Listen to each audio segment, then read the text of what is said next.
Oi, gente, boa noite. Conversa boa é aquela que enquanto você tá participando dela, ou uma pergunta boa, né? Quando você tá tentando responder, você já foi para mil caminhos diferentes, viajou na maionese e nem sabe mais o que você tá tentando responder. E aqui no IT é isso que acontece, então uma conversa que começou lá atrás com perrengues terapêuticos, agora caminha em direção a entendimento sobre ética profissional, profissionalismo, e esse vídeo é sobre isso. E não consigo mais falar é sobre isso sem pensar. Não sei se eu posso falar que é um meme, mas enfim, é o que passa pela minha cabeça.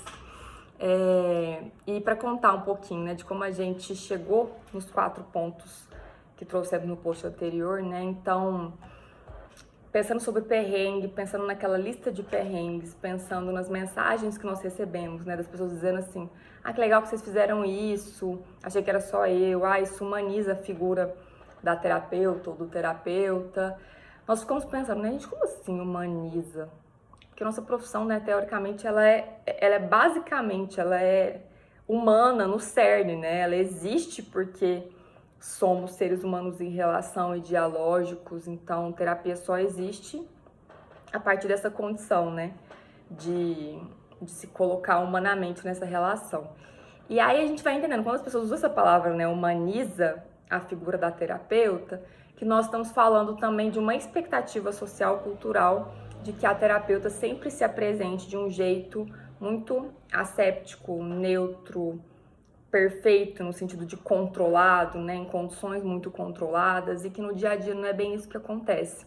Então, não só como não conseguimos controlar, né, todos os aspectos do nosso cotidiano de trabalho, mas a nossa própria profissão, nosso jeito de estar em conversa, ele não é previsível, perfeito, asséptico. Estou usando essa palavra sem saber se ela existe, tá? Mas no sentido do álcool em gel, uma coisa que desinfeta, que limpa. E que nossa profissão é justamente o contrário disso, né?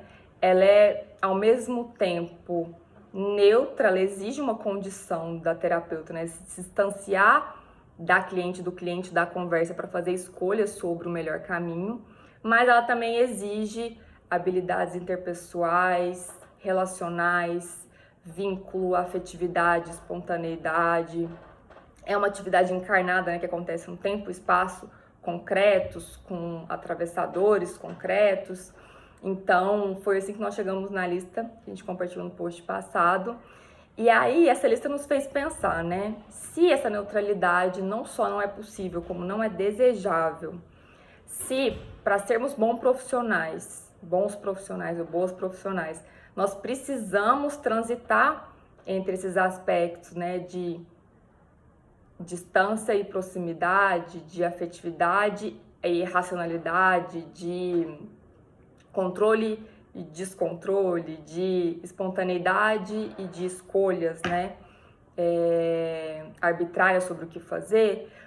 Então, como a gente lida com isso, né? Então, a nossa proposta aqui é a gente se distanciar um pouco dessa ideia de neutralidade, que é sim muito importante para nossa profissão. Foi assim que a psicologia se construiu e foi legítima, se tornou legítima, né, enquanto ciência e profissão, foi se baseando nesse aspecto da produção moderna de ciência, né, de objetividade, neutralidade, mas que quando a gente chega na prática, né, no nosso dia a dia de trabalho, a gente percebe que não é bem assim que as coisas funcionam, não, que essa neutralidade, ela às vezes é inclusive mais limitante do que ampliadora, transformadora. Então a pergunta é: se a neutralidade não existe, não é possível, o que substitui essa noção, né? E a gente vai propor aqui uma ideia de responsabilidade da terapeuta, que é sabendo que tudo que você oferece para o cliente, inclusive esses aspectos pessoais, interpessoais, de revelar-se, né, de passar por um perrengue, que tudo isso constitui o encontro em terapia, quais cuidados a gente deve ter para isso não atravessar para o campo da falta de profissionalismo, da falta de ética. E daí nós vamos propor três aspectos ou cuidados que você deve ter enquanto conversa, enquanto atende uma pessoa.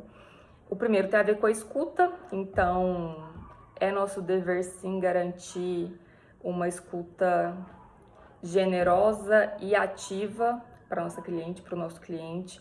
E aí uma forma de perceber, né, como tá essa escuta é: eu consigo me manter ao mesmo tempo engajada na conversa e distante o suficiente para fazer escolhas? Ou essa distância começa a me desengajar desse movimento, dessa interação imediata, né? Eu tô atenta o suficiente para me manter curiosa, interessada? Essa curiosidade e esse interesse, eles vão se mantendo ao longo da sessão ou tem coisas que me capturam e me tiram dessa condição de atenção? E aí é isso que inclusive vai diferenciar um perrengue que é ok, que pode inclusive fazer parte da conversação, e um perrengue que te desengaja. Então, se eu tô com a minha gata aqui na sala, mas ela tá pulando, fazendo mil coisas ali, e isso me atrapalha a ouvir, aí sim isso é um perrengue que vai comprometer a minha condição de me manter engajada e de ser uma boa profissional. O segundo aspecto tem a ver com a ideia de imprevisibilidade ou previsibilidade. Então, nossa profissão é sim uma profissão que exige esse cuidado, né, com o nosso espaço, com esse lugar que deve ser sim, sigiloso, acolhedor, receptivo. Então a gente faz de tudo para que isso aconteça, mas algumas coisas escapam do nosso controle. Então quando a gente fala sobre essa medida, né, entre o que é previsto e o que é imprevisto, tem coisas que a gente consegue controlar. Por exemplo, colocar meu celular no silencioso para não tocar durante a sessão. Mas tem coisas que são incontroláveis. Então, quando alguém toca o interfone da clínica por engano para pedir uma informação, né? O que vai limitar até quando isso é falta de cuidado ou isso é de fato algo que está fora do meu controle, tem a ver com essa pergunta, né? Isso realmente é um imprevisto, algo que eu poderia ter cuidado antes ou não? E isso tudo, na verdade, isso tudo não, né? Esses dois pontos conversa com o nosso terceiro, que é onde se baseia talvez a nossa resposta, né, para o que constitui uma boa profissional, uma boa terapeuta, que é a nossa condição de se manter em uma tensão, que a gente chama de uma tensão dialógica, né? Então, tá dando a definição que a gente sempre traz do diálogo como tensão, que é garantir essa tensão ideal entre me manter na conversa e abrir espaço para o outro poder acontecer comigo. Quando a gente vai conversando, né, sobre essa coisa do revelar-se ou neutralizar-se, do aproximar-se ou distanciar-se, tem a ver também com essa condição de perceber aquilo que você está fazendo em sessão, né? Então, o seu gato aparecer pulando na frente da tela. Isso te ajuda a se engajar? Isso ameaça essa tensão ideal entre você e a cliente ou o cliente? Ou isso, na verdade, pode participar desse movimento, dessa tensão, né? Então, essa condição de ficar sempre atenta a esse nível de tensão ideal entre deixar o outro acontecer para mim, na mesma medida que eu aconteço para ele ou para ela, isso também é algo que nos tira dessa noção, né, de uma neutralidade para um profissionalismo que tem mais a ver com esse cuidado, né, com a interação, com os movimentos imediatos da conversa. E para terminar, esse vídeo vai ficar enorme, então se você conseguiu assistir até aqui, muito obrigada. Vou trazer uma definição do Peter Robert de conversa interna, né? Ele bebe das fontes Tom Anderson, que por sinal bebe de Bakhtin para falar de self-dialógico, né?